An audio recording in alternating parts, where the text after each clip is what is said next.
an 11/2015 hack, and so I'm using this export buffer and exporting the depth. You can, if you want to, limit the depth. Okay, so I will save in 32-bit PNG. So, but what you'll notice is that, well, it doesn't do a perfect job. And the only way to do it perfect is to basically hack in 11 and 2015 is basically to hack the scene. So you use a fog to create the depth, and then you tweak all of the surfaces for these guys and the FiberFX. So it's tricky, to say the least. Very tricky. So I don't want to do that. And nodal image filter has no way to read FiberFX data in 11 and 2015 because of how it's made. So, and also you can export the depth map in the FiberFX panel. However, I couldn't get it to work. It just wouldn't work. But yeah, so when I did this composite buffer export saved a file. So you'll see that this is what it looks like. Let's open that in Photoshop. So what you'll see is when there's just an alpha background, it does a good job.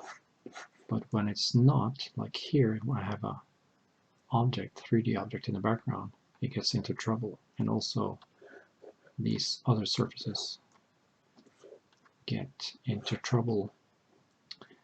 So it's kind of like strange in a way that FiberFX works okay in that scenario.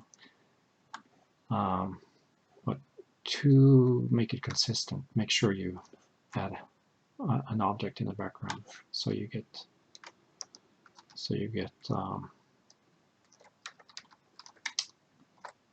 this style right here and not that style right there, to make it consistent.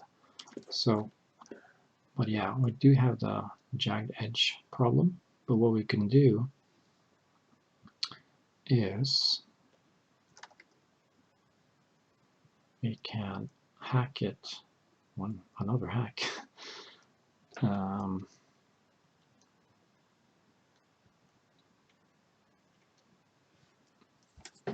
By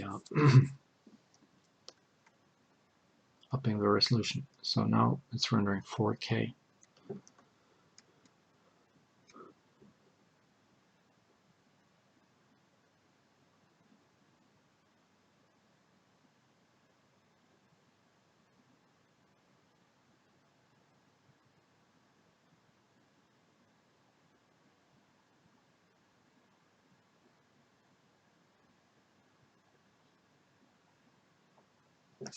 And we got that.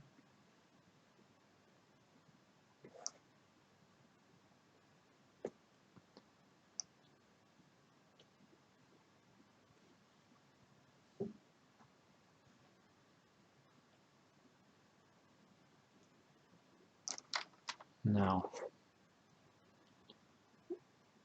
that's more like it. So again,